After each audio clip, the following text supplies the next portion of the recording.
चलिए गाइज, आज हम सीखेंगे हैव के कुछ एडवांस यूजेस। सो ये हैव का थर्ड पार्ट है, 2 पार्ट्स अपलोडेड हैं, आप जाकर उन वीडियोस को देख सकते हैं। तो यहाँ पर फर्स्ट है सब्जेक्ट हैव, हैज या हैड, उसके बाद बीन टू प्लस प्लेस। मतलब आप इसको ऐसे यूज करेंगे, subject have been to plus place, या subject has been to plus place, या subject had been to plus place.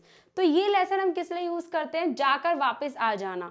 मतलब आप किसी भी प्लेस पर कभी भी जाकर वापस आए हैं, किसी भी प्लेस पर, लाइक मैं मार्केट जाकर आया हूँ, मैं अमेरिका जाकर आई हूँ, मैं लंदन जाकर आई हूँ, मैं कनाडा जाकर आई हूँ, मैं विदेश जाकर आई हूँ, कहीं पर भी आप जाकर वापस आ गए हैं। चाहे वो घूमने के पर्पज से गए हो या किसी काम के लिए गए हो, तो आप किसी भी जगह पर होकर आए हैं, उसके लिए हम यूज करते हैं इस लेसन का। बहुत सारे स्टूडेंट्स यूज करते हैं गोन टू। जैसे कि मैं अमेरिका जाकर आई हूं, तो I have gone to America. यहाँ पर गोन टू नहीं आएगा, क्योंकि आप गोन का मतलब हो गया कि आप चले गए हैं और अभी भी आप अमेरिका में ही हैं। लेकिन आपको क्या कहना है, आपका सेंस कहना है, आपका सेंस ये बनता है कि मैं अमेरिका भी गई थी और वापस भी आ गई हूँ। यहाँ पर अगर आप ये बोलेंगे ना, I have gone to America, मतलब आप अभी भी अमेरिका में हैं, मैं अमेरिका जा चुकी हूँ, इसका मतलब ये हुआ। लेकिन आपको कहना है मैं अमेरिका होकर आई हूँ, मतलब वहाँ गई, मैं वापस भी आ गई हूँ। तो चाहे वो मैं किसी घूमने के पर्पज से गई हूँ या किसी काम के पर्पज से गई हूँ, तो उसके लिए हम यूज करते हैं इस वाले लेसन को। जैसे कि मैं मार्केट जाकर आया हूँ, I have been to the market. She has been abroad. अब यहाँ पर टू नहीं आएगा गाइज, क्योंकि जो अब्रोड होता है उसके साथ टू नहीं आता, इसीलिए मैंने ये एग्जाम्पल यहाँ लिखा ताकि आपको ये चीज पता हो। So she has been abroad, वो विदेश होकर आई है। Have you been to Delhi, क्या आप दिल्ली होकर आए हैं? याद रखना गाइज, यहाँ पर गोन का यूज मत कीजिएगा, गोन एकदम इनकरेक्ट सेंटेंस है। गोन का मतलब हो गया कि जाना, जैसे कि वो अमेरिका चली गई है, she has gone to America. वो लंदन चला गया, he has gone to London. इसका मतलब हुआ कि वो अभी भी लंदन में ही है। लेकिन मैं ये कह रही हूँ he has been to America, मतलब वो अमेरिका गया था, अब वो वापस आ गया है, तो वो अमेरिका होकर आया हुआ है। तो इसके लिए हम इस लेसन का यूज करेंगे। ये बहुत सारे स्टूडेंट्स मुझसे पूछते हैं, बहुत कंफ्यूज्ड करता है ये लेसन। तो आई होप आपको क्लियर हुआ होगा। किसी भी जगह पर आप कभी भी होकर आए हो लाइफ में, तो उसके लिए हम यूज करते हैं been to, has been to, have been to, और पास्ट के लिए हम यूज करेंगे हैड बीन टू, जो अभी हम करेंगे।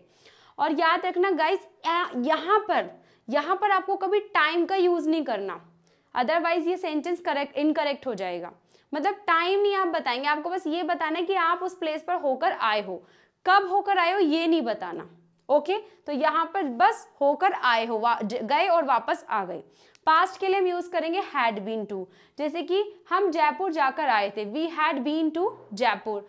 आई had never been to that place, मैं उस जगह पर कभी नहीं गया था, मतलब मैं उस जगह पर कभी होकर नहीं आया, मैं उस जगह पर कभी नहीं किया, मैं उस जगह पर कभी विजिट नहीं किया। इसका मतलब ये है। तो पास्ट में हैड बीन टू आएगा सभी सब्जेक्ट के साथ में, और प्रेजेंट में आएगा हैव बीन टू या हैज बीन टू। ये आपको सब्जेक्ट के अकॉर्डिंग यूज करना है। नेक्स्ट है आपका सब्जेक्ट हैव बीन या हैज बीन, प्लस उसके बाद अब टू नहीं आएगा। यहाँ पर हमने टू यूज किया, मैंने आपको पहले भी बताया है गाइस, फर्स्ट पार्ट में, सेकंड पार्ट में, कि अगर सेंटेंस में कोई एक वर्ड भी नया ऐड होता है और वो एक वर्ड भी हट जाता है, तो सेंटेंस का मीनिंग बिल्कुल ही चेंज हो जाता है। मैंने ये तीनों पार्ट्स में आपको बहुत अच्छे से बताया है, एग्जाम्पल के साथ बताया है। तो आप ये मत सोचना मैम यहाँ टू लगाना नहीं लगाना कंपलसरी है क्या, यहाँ पे टू लगाए नहीं लगाए तो चलेगा क्या? नहीं गाइस, अगर यहाँ टू है तो वो किसी रीजन की वजह से है, यहाँ टू नहीं है तो वो किसी रीजन की वजह से नहीं है। इसीलिए मैं कह रही हूँ एक एक वर्ड इंपॉर्टेंट है। यहाँ पे हमने सीखा have been to, has been to, to था साथ में और फिर उसके बाद प्लेस था। लेकिन यहाँ पे हैव बीन और हैज बीन के बाद में नाउन या एडजेक्टिव आना है। कैसे आप इसे यूज करेंगे? रह चुके हो, मतलब आप कभी भी कुछ भी रह चुके हो, कुछ प्रोफेशन में रह चुके हो। जैसे मैं टीचर रह चुकी हूँ, वो डॉक्टर रह चुका है, वो एडवोकेट रह चुकी है, वो राइटर रह चुकी है, वो एक्टर रह चुका है। कोई भी पर्सन कुछ भी रह चुका है, लेकिन अब वो कुछ और है।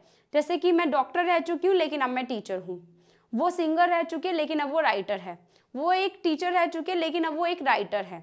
तो आप कुछ भी रह चुके हो पास्ट टाइम में और अब आपका प्रोफेशन कुछ और है, उसके लिए आप यूज करेंगे इस वाले स्ट्रक्चर को। लेकिन यहाँ पर टू नहीं आएगा, यहाँ पर हैव बीन हैज बीन के बाद वो नाउन आएगा या वो एडजेक्टिव आएगा। जैसे मैं एक टीचर रह चुकी हूँ, I have been a teacher. he has been a doctor but now he is a teacher। वो एक डॉक्टर रह चुका है लेकिन अब वो एक टीचर है।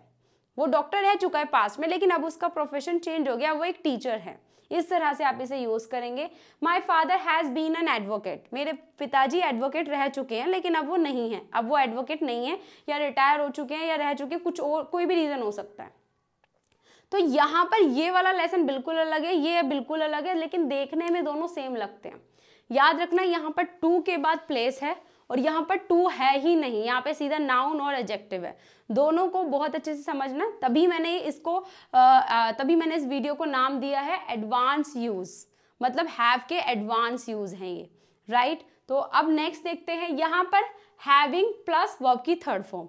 इसे आप यूज करेंगे गाइस जैसे कि कुछ करने के बाद, कोई भी काम करने के बाद आप कुछ करते हो, कोई भी काम करने के बाद आप कुछ करते हो।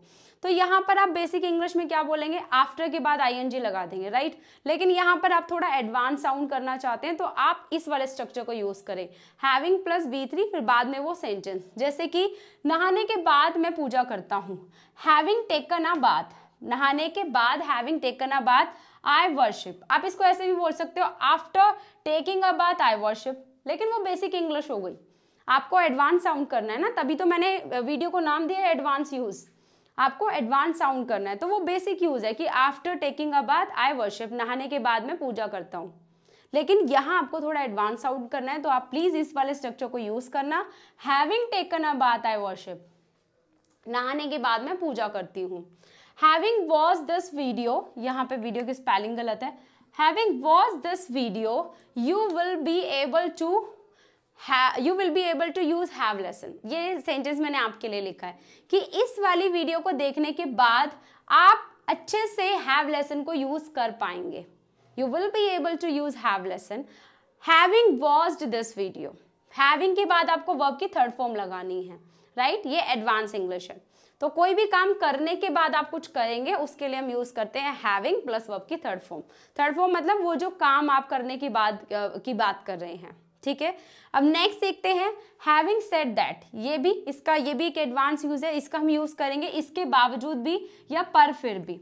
जैसे इसको एग्जाम्पल से क्लियर करते हैं, यह मुश्किल है, ये डिफिकल्ट है, पर फिर भी या इसके बावजूद भी, दोनों ही इसकी हिंदी आप बोल सकते हो। पर फिर भी या इसके बावजूद भी मुझे यह सीखना है, ये बहुत मुश्किल है बट इसके बावजूद भी मुझे ये सीखना है। इस तरह से आप इसे यूज करेंगे। It's difficult, having said that I have to learn it. ये मुश्किल है, उसके बावजूद भी मुझे ये सीखना है, राइट। मैं बीमार हूं, उसके बावजूद भी मुझे ऑफिस जाना है। आई एम अनवेल या फिर I am sick, having said that, इसके बावजूद भी I have to go to the office, मुझे ऑफिस जाना है। मतलब मैं बीमार हूं, राइट, इसके बावजूद भी या पर फिर भी मुझे ऑफिस जाना है, ऐसा मैं कहने की कोशिश कर रही हूँ।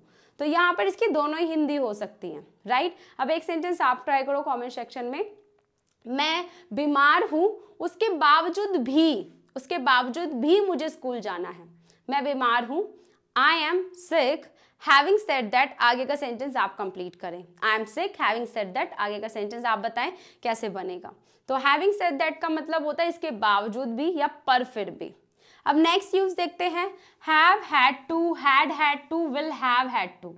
तो इसका कैसे यूज करेंगे गाइस, कोई काम आप बोल रहे हैं कि मतलब कंपल्सरी है कि करना ही है, और पास्ट के लिए हम यूज करेंगे हैड हैड टू, करना ही था, और फ्यूचर के लिए हम यूज करेंगे विल हैव हैड टू, करना ही होगा। मतलब कंपल्सरी है, वो काम करना ही है, करना ही था, करना ही होगा। जैसे I have had to buy this, मुझे ये खरीदना ही है, कंपल्सरी मुझे खरीदना ही है। I had to buy that, मुझे वो खरीदना ही था, right. He will have had to buy that, उसे वो खरीदना ही होगा। तो जब कोई भी काम करना कंपल्सरी है, कंपल्सरी था या कंपल्सरी होगा, उसके लिए हम इस स्ट्रक्चर को यूज करते हैं। सब्जेक्ट, उसके बाद हैव हैड टू, पास्ट के लिए हम हैड टू यूज करेंगे और फ्यूचर के लिए विल हैव हैड टू। तो ये भी बहुत यूज़ होता है। अगर आप अपनी इंग्लिश को एडवांस बनाना चाहते हैं तो आप इस वाले यूज़ को अप्लाई कर सकते हैं अपनी स्पोकन इंग्लिश में। ओके इसके अलावा बेसिक इंग्लिश के भी बहुत सारे लेसन है, उनको यूज़ कर लो, राइट। जैसे आप मस्ट का यूज़ कर सकते हो, आपको कोई काम करना ही चाहिए, करना ही है, ठीक है। नीड टू का भी आप यूज़ कर सकते हो बेसिक इंग्लिश में, लेकिन आपको अपनी इंग्लिश को थोड़ा एडवांस साउंड करना है। हैव टू भी यूज़ हो सकता है, लेकिन यहाँ पर हमने यूज़ किया हैव हैड टू। एक लेसन है हैव टू जो मैंने पार्ट 1 में आपको एक्सप्लेन किया है कि कोई काम आपको करना है, राइट। जैसे मुझे इंग्लिश सीखनी है, यहाँ पर हमने यूज़ किया इसका, देखो ये रहा, I have to learn English, मुझे इंग्लिश सीखनी है। ये सिंपल है, बेसिक इंग्लिश में आप बोल रहे हो कि मुझे इंग्लिश सीखनी है, I have to learn English. लेकिन आपको इसका थोड़ा एडवांस साउंड करना है, तो आप क्या बोलेंगे, I have had to learn English, मुझे इंग्लिश सीखनी है, और ही शिट नेम के साथ हैज आ जाएगा। She has had to learn English, उसे इंग्लिश सीखनी ही है, राइट। मतलब कोई काम आपको कंपल्सरी बोल रहे हैं कि आप करना ही है, इंपॉर्टेंट है, करना ही है। तो यहाँ आप हैव टू की जगह हैव हैड टू का यूज करेंगे। हैव टू मतलब कोई काम करना है, और हैव हैड टू मतलब हो गया कोई काम करना ही है। मैंने इसको बहुत अच्छे से एक्सप्लेन किया है पार्ट 1 में, जाकर आप देख लीजिए उस वीडियो को, और यहाँ पर मैंने आपको सिखाया have had to. I hope आपको ये भी क्लियर हुआ होगा। अब यहाँ पर देखते हैं कॉजेटिव वर्ब हैव। इस पर मैं ऑलरेडी वीडियो बना चुकी हूँ, अपलोड भी कर दी है चैनल पर। आप जाकर प्लीज वहां पर देखिए कि गेट और हैव कॉजेटिव वर्ब, वहां पे इस तरह से आपको टाइटल मिलेगा, तो आप वहां पर जाकर देखिएगा कि हैव कॉजेटिव वर्ब में किस तरह से यूज होता है। तो यहाँ पर इसको उस वाली वीडियो में मैंने 2 रूल्स के साथ उसको यूज करना सिखाया है, और मैंने आपको कंपैरिजन भी करके दिखाया कि गेट और हैव में क्या डिफरेंस है। तो बार बार एक वीडियो को बनाना, एक ही बात को हर वीडियो में बोलना, तो वीडियो बेवजह लॉन्ग बन जाती है। तो मैं वीडियो को लॉन्ग नहीं बनाना चाहती, मैं नहीं चाहती आप मेरी वीडियो से बोर हो। तो इस पर मैं ऑलरेडी समझा चुकी हूँ। साथ में हैव के साथ में आप गेट का भी यूज सीख लोगे, आप जाकर उस वीडियो को देख लो, ठीक है। तो वहां पर हमने हैव को एक पॉजिटिव वर्ब की तरह यूज किया है। जब आप किसी से भी कोई काम कन्विंस कर उसको करवाते हैं, या पैसे देकर उसको वो काम करवाते हैं, या मतलब आप अपनी बात को फॉर्मल वे में बोलना चाहते हैं, तब आप हैव पॉजिटिव वर्ब का यूज करते हैं। वो ने बहुत अच्छे से एक्सप्लेन किया। नेक्स्ट है आपका पैसिव वॉइस में हैव कैसे यूज होता है। यहाँ पे कुछ नहीं है गाइज, यहाँ पे बस ये एक हेल्पिंग वर्ब बनकर यूज हो रहा है। यहाँ पर present perfect, past perfect, future perfect passive voice की हेल्पिंग वर्ब होती है हैव बीन, हैज बीन, उसके बाद पास्ट की होती है हैड बीन, और फ्यूचर की होती है विल हैव बीन। बस इसका कोई खास यूज नहीं है यहाँ पर, ये बस एक हेल्पिंग वर्ब बनकर यूज हो रहा है। जैसे कि is, am, are helping verb होती हैं, वॉज, वर हेल्पिंग वर्ब होती हैं, डू, डज हेल्पिंग वर्ब होती है, वैसे ये भी बस एक हेल्पिंग वर्ब है पैसिव वॉइस में, ठीक है। इसका पैसिव वॉइस में यूज हो रहा है, तो ये इसकी हेल्पिंग वर्ब है। तो ये हमारा प्रेजेंट परफेक्ट पैसिव वॉइस है। जैसे my mobile has been stolen, मेरा मोबाइल चोरी हो गया है। My mobile had been stolen, मेरा मोबाइल चोरी हो चुका था, पास्ट परफेक्ट पैसिव वॉइस है। फ्यूचर में विल हैव बीन आएगा, this work will have been done by 10, 10 बजे तक ये काम हो जाएगा। तो ये आपके पैसिव वॉइस में यूज हो रहा है, जस्ट हेल्पिंग वर्ब बनकर। उसके बाद मॉडल वर्ब पैसिव वॉइस में भी ये यूज होता है हेल्पिंग वर्ब बनकर, और इस पे भी ऑलरेडी वीडियो अपलोडेड है चैनल पर, आप जाकर देख लीजिए कि should have been, could have been, must have been and would have been का कितना ज़्यादा यूज होता है, और कितनी अच्छे से मैंने इसको एक्सप्लेन किया है ईजी वे में। आप प्लीज़ जाकर देखिए वीडियो को, इसमें मैं इसको बार बार एक्सप्लेन नहीं करूँगी। मैंने अभी आपको बताया कि मैं वीडियो को बहुत लॉन्ग नहीं करना चाहती। मेन जो था आपका यहाँ तक था, ठीक है, यहाँ तक था, और इससे पहले 2 पार्ट भी अपलोडेड हैं, वो भी बहुत इंपॉर्टेंट है। उनका भी लिंक आपको नीचे डिस्क्रिप्शन में मिल जाएगा, या फिर आप आई बटन पर क्लिक करेंगे, वहां मिल जाएगा। ओके, तो आई होप आपको हैव के सभी यूजेस क्लियर हुए होंगे। मैंने इतने बेसिक यूजेस भी कराए गाइस कि मुझे नहीं लगता वो वीडियोस अपलोडेड हैं भी किसी चैनल पर, यूट्यूब पर या नहीं, मुझे नहीं लगता। मैंने मतलब बहुत सोच समझ कर ही इन हैव के यूजेस को बनाया, और हैव के पूरे यूजेस है भी नहीं यूट्यूब पर किसी भी चैनल पर, मैंने तो नहीं देखा, राइट। तो मैंने बहुत मेहनत से इन वीडियोस को बनाया है, जिसमें मैंने छोटी छोटी बात को, छोटे छोटे हैव के यूजेस को भी सिखाया है, एडवांस यूजेस को भी सिखाया है। तो प्लीज़ आप तीनों वीडियोस को देखना, तब आपको समझ में आएगा कि हैव जो है ये कितना बड़ा रोल प्ले करता है आपकी स्पोकन इंग्लिश में।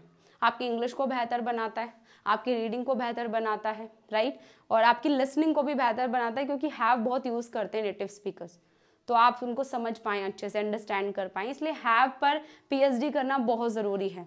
तो मैंने हैव पर 3 पार्ट्स में हैव के सभी यूजेस को क्लियर किया है। अगर आपको वीडियो अच्छा लग रहा है, मेरा पढ़ाने का तरीका अच्छा लगता है, तो आप हमारी ऑनलाइन क्लासेस को ज्वाइन कर सकते हैं, बहुत ही अफोर्डेबल फ़ी रहती है। इस नंबर पर आप कांटेक्ट कीजिए, आप पता कर सकते हैं। एक दिन का फ्री डेमो भी अवेलेबल होता है, वहाँ पर हम ग्रुप क्लासेस भी लेते हैं, 1-to-1 सेशन भी लेते हैं और हमारे साथ काफ़ी सारे ट्रेनर्स भी काम कर रहे हैं। तो आप हमें कॉल कीजिए, कोई भी क्वेश्चन हो आप पूछिए, राइट। अगर आप हमारे साथ ऑनलाइन क्लासेस में पेड मतलब पैसे देकर इंग्लिश सीखना चाहते हैं और फ्री में इंग्लिश सीखना चाहते हैं तो बस चैनल को सब्सक्राइब कर लो। फ्री में वीडियोस मैं बनाती रहती हूँ। बस मुझे एक ही दिन मिलता है सैटरडे को, वो मेरा अपना दिन होता है और वो अपना दिन मैं आपको देती हूँ कि मैं कुछ ना कुछ सिखाती रहूँ, राइट। पूरे मंडे से फ्राइडे मेरी क्लासेस होती हैं, बैक टू बैक क्लासेस, मुझे बिल्कुल टाइम नहीं मिलता। सैटरडे मेरा ऑफ होता है तो उस दिन मैं आपके लिए वीडियो बना रही हूँ, सुबह से लगी हुई हूँ, अभी तक वीडियो बना रही हूँ। और उसके बाद संडे को भी मेरे को बहुत काम आ जाते हैं। तो प्लीज़ इतना मतलब मैं चाहती हूँ कि इतनी मेहनत से वीडियो बना रही हूँ तो आप प्लीज़ चैनल को सब्सक्राइब कर अपने सभी फ्रेंड्स के साथ वीडियो को शेयर कर दें, ओके। बस इससे मुझे थोड़ा मोटिवेशन मिलेगा।